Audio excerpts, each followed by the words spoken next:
ನನ್ನ ಆತ್ಮೀಯ ದ್ವಿತೀಯ PUCಯ ವಿದ್ಯಾರ್ಥಿಗಳೇ, ನನ್ನ ಯೂಟ್ಯೂಬ್ ಚಾನಲ್ಗೆ ಸ್ವಾಗತ. ಎಲ್ಲ ಹೇಗಿದ್ದೀರಾ?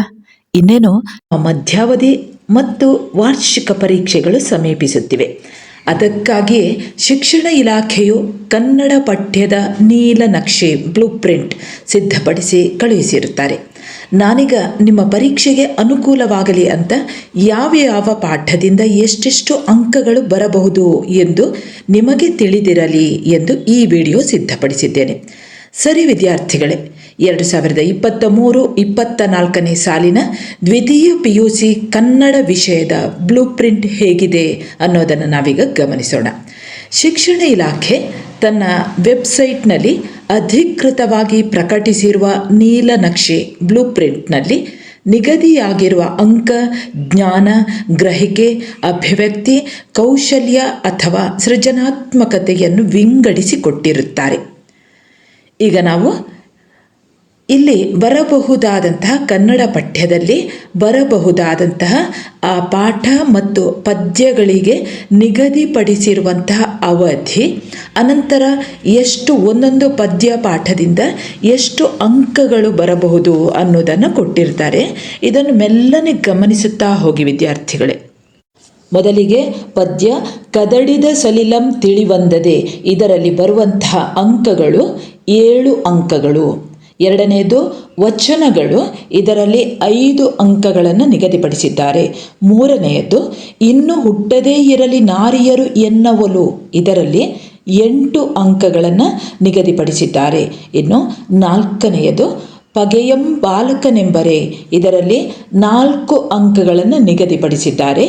ಜಾಲಿಯ ಮರದಂತೆ, ಇದರಲ್ಲಿ 1 ಅಂಕಗಳು ಬರುತ್ತವೆ. ಹಬ್ಬಲಿ ಅವರ ರಸಬಳ್ಳಿ 3 ಅಂಕಗಳು ಬರುತ್ತವೆ. ಇನ್ನು 7ನೇದು ಬೆಳಗು ಜಾವ, ಇದರಲ್ಲಿ 3 ಅಂಕಗಳು ಬರುತ್ತವೆ. 8ನೆಯ ಪದ್ಯ ಮುಂಬೈ ಜಾತಕ, ಇದರಲ್ಲಿ 4 ಅಂಕಗಳನ್ನು ನಿಗದಿಪಡಿಸಿದ್ದಾರೆ.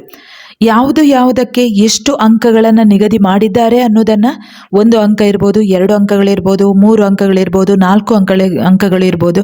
ಹಾಗೆ ಭಾಷಾಭ್ಯಾಸಕ್ಕೆ ಎಷ್ಟು ಕೊಟ್ಟಿದ್ದಾರೆ ಅನ್ನೋದನ್ನು ಅಲ್ಲೇ ನೀವು ಏನು ಈ ಬ್ಲೂ ಪ್ರಿಂಟ್ ಇದೆ ನೋಡಿ, ಅದರಲ್ಲಿ ನೋಡ್ಕೊಂಡ್ಬಿಡಿ. ನಾನು ಮುಖ್ಯವಾಗಿ ಒಂದೊಂದು ಪದ್ಯ ಪಾಠದಿಂದ ಎಷ್ಟು ಕೊಡ್ತಾರೆ ಅನ್ನೋದನ್ನು ಹೇಳ್ತೇನೆ. ಇನ್ನು 9ನೇದು ಪದ್ಯ ಶಿಲುಬೆ ಏರಿದ್ದಾನೆ, ಇದರಲ್ಲಿ 3 ಅಂಕಗಳನ್ನು ನಿಗದಿ ಮಾಡಿದ್ದಾರೆ. 10ನೆಯ ಪದ್ಯ ಒಂದು ಹೂವು ಹೆಚ್ಚಿಗೆ ಇಡುತ್ತೀನಿ, ಇದರಲ್ಲಿ 3 ಅಂಕಗಳನ್ನು ನಿಗದಿ ಮಾಡಿದ್ದಾರೆ. ಇನ್ನು 11ನೆಯ ಪದ್ಯ ಹತ್ತಿ ಚಿತ್ತ ಮತ್ತು, ಇದರಲ್ಲಿ 1 ಅಂಕವನ್ನು ನಿಗದಿ ಮಾಡಿದ್ದಾರೆ.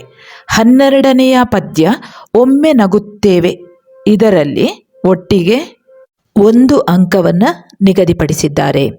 ಇನ್ನು ವಿದ್ಯಾರ್ಥಿಗಳೇ, ಗದ್ಯ ಭಾಗದಿಂದ ಮೊದಲನೆಯ ಪಾಠ ಮುಟ್ಟಿಸಿಕೊಂಡವನು, ಇದರಲ್ಲಿ 6 ಅಂಕಗಳನ್ನು ನಿಗದಿ ಮಾಡಿದ್ದಾರೆ. ಇನ್ನು 2ನೆಯ ಪಾಠ ವಾಲ್ಪರೈ ಅಭಿವೃದ್ಧಿ ತಂದ ದುರಂತ, ಇದರಲ್ಲಿ 3 ಅಂಕಗಳಿವೆ. ಹಾಗೆಯೇ 3ನೆಯ ಪಾಠ ಆಯ್ಕೆ ಇದೆ ನಮ್ಮ ಕೈಯಲ್ಲಿ, ಇದರಲ್ಲಿ 5 ಅಂಕಗಳನ್ನು ನಿಗದಿಪಡಿಸಿದ್ದಾರೆ. 4ನೆಯ ಪಾಠ ಕನ್ನಡವನ್ನು ಕಟ್ಟುವ ಕೆಲಸ, ಇದರಲ್ಲಿ 4 ಅಂಕಗಳು. ಇನ್ನು 5ನೆಯದು ಧಣಿಗಳ ಬೆಳ್ಳಿ ಲೋಟ, ಇದರಲ್ಲಿ 5 ಅಂಕಗಳಿವೆ. ಇನ್ನು 6ನೆಯ ಪಾಠ ಬದುಕನ್ನು ಪ್ರೀತಿಸಿದ ಸಂತ, ಇದರಲ್ಲಿ 4 ಅಂಕಗಳಿವೆ. 7ನೆಯದು ತಿರುಳ್ಗನ್ನಡದ ಬೆಳ್ನುಡಿ, ಇದರಲ್ಲಿ 3 ಅಂಕಗಳು. ಈ 3 ಅಂಕಗಳು ಯಾವುದೆಲ್ಲ ಅಂತ ನೋಡಿಕೊಂಡು ಅದಕ್ಕೆ ಸಿದ್ಧತೆಯನ್ನು ನಡೆಸಿ. 8ನೆಯ ಪಾಠ ಹಳ್ಳಿಯ ಚಹಾ ಹೋಟೆಲ್ಗಳು, ಇದರಲ್ಲಿ 3 ಅಂಕಗಳನ್ನು ನಿಗದಿ ಮಾಡಿದ್ದಾರೆ. ಇನ್ನು ಕೃಷ್ಣೇಗೌಡನ ಆನೆ ದೀರ್ಘಗದ್ಯ ಗೊತ್ತಿರ್ಬೋದು ನಿಮಗೆ, ಇದರಿಂದ ಒಟ್ಟಿಗೆ 25 ಅಂಕಗಳನ್ನು ನಿಗದಿ ಮಾಡಿದ್ದಾರೆ.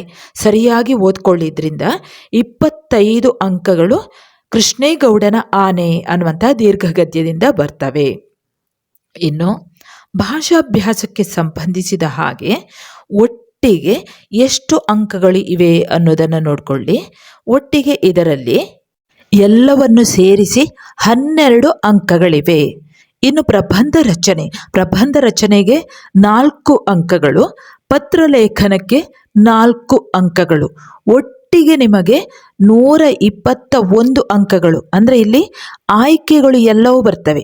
ಒಟ್ಟಿಗೆ ನಿಮಗೆ ಇರುವಂಥದ್ದು 80 ಅಂಕಗಳನ್ನು ನೀವು ತೆಗೆದುಕೊಳ್ಬೇಕು. ಒಟ್ಟು ಪ್ರಶ್ನೆಗಳನ್ನು 56 ಪ್ರಶ್ನೆಗಳನ್ನು ಕೊಟ್ಟಿದ್ದಾರೆ. ಅದೇ ಒಟ್ಟು ಅಂಕಗಳು 121 ಆಗ್ತದೆ. ಅದರಿಂದ 80 ನೀವು ಆಯ್ಕೆ ಮಾಡಿ ಬರೆಯುವಂಥದ್ದು. ಒಟ್ಟಿಗೆ 80 ಅಂಕಗಳಿಗೆ ನೀವು ಉತ್ತರಿಸಬೇಕು. ಮುಂದಕ್ಕೆ ಅದರಲ್ಲಿ ಯಾವುದೆಲ್ಲ ನಿಮಗೆ ಪ್ರಶ್ನೆಗಳು ಯಾವ್ದ್ಯಾವುದು ಎಷ್ಟು ಬರ್ತವೆ ಅನ್ನೋದನ್ನು ಇದರಲ್ಲಿ ನೋಡ್ಕೊಳ್ಳಿ. ಹಾಗೆ ನನ್ನ ಪ್ರೀತಿಯ ವಿದ್ಯಾರ್ಥಿಗಳೇ, ಈ ನೀಲನಕ್ಷೆಯೇ ಅಂತಿಮವಲ್ಲ, ಇದನ್ನು ನೀವು ನೆನಪಲ್ಲಿ ಇಟ್ಕೊಳ್ಳಿ. ಹಾಗೆ ಈ ನೀಲನಕ್ಷೆಗಳು ಕೆಲವೊಮ್ಮೆ ಬದಲಾಗುತ್ತಾ ಇರುತ್ತದೆ, ಅದಕ್ಕೂ ಕೂಡ ನೀವು ಸಿದ್ಧವಾಗಿರಬೇಕು. ಜನವರಿ ಫೆಬ್ರವರಿಯ ಒಳಗೆ ಈ ನೀಲನಕ್ಷೆಗಳು ಬ್ಲೂ ಪ್ರಿಂಟ್ ಬದಲಾಗಬಹುದು ಅಥವಾ ಇದೇ ಮುಂದುವರಿಸಬಹುದು. ಒಟ್ಟಾರೆ ನಾನು ಹೇಳುವುದೇನೆಂದರೆ, ನಿಮ್ಮ ಹಿತದೃಷ್ಟಿಯಿಂದ ನಾನು ನಿಮಗೆ ಒಂದು ಸಲಹೆಯನ್ನು ಏನು ನೀಡ್ತಾ ಇದ್ದೇನೆ ಅಂದರೆ, ಈ 80ಕ್ಕೆ 80 ಅಂಕಗಳನ್ನು ನೀವು ಪಡೆಯಬೇಕಾದರೆ ಪಠ್ಯಪುಸ್ತಕದ ಎಲ್ಲ ಪ್ರಶ್ನೆಗಳಿಗೆ ಎಲ್ಲ ಉತ್ತರವನ್ನು ಕೂಡ ಓದಿಕೊಂಡು ಸಿದ್ಧವಾಗಿದ್ದರೆ ಯಾವುದೇ ಟೆನ್ಷನ್ ಇಲ್ಲ. ಹಾಗಾಗಿ ಎಲ್ಲವನ್ನೂ ಕೂಡ ಓದಿಕೊಳ್ಳಿ. ಮುಂದಕ್ಕೆ ನಿಮಗೆ ಶುಭವಾಗಲಿ. ಮುಂದೆ ಇನ್ನೊಂದು ವಿಷಯದೊಂದಿಗೆ ಮತ್ತೆ ಬರುತ್ತೇನೆ. ಅಲ್ಲಿಯವರೆಗೆ ವಿದ್ಯಾರ್ಥಿಗಳೇ, ನಮಸ್ಕಾರ.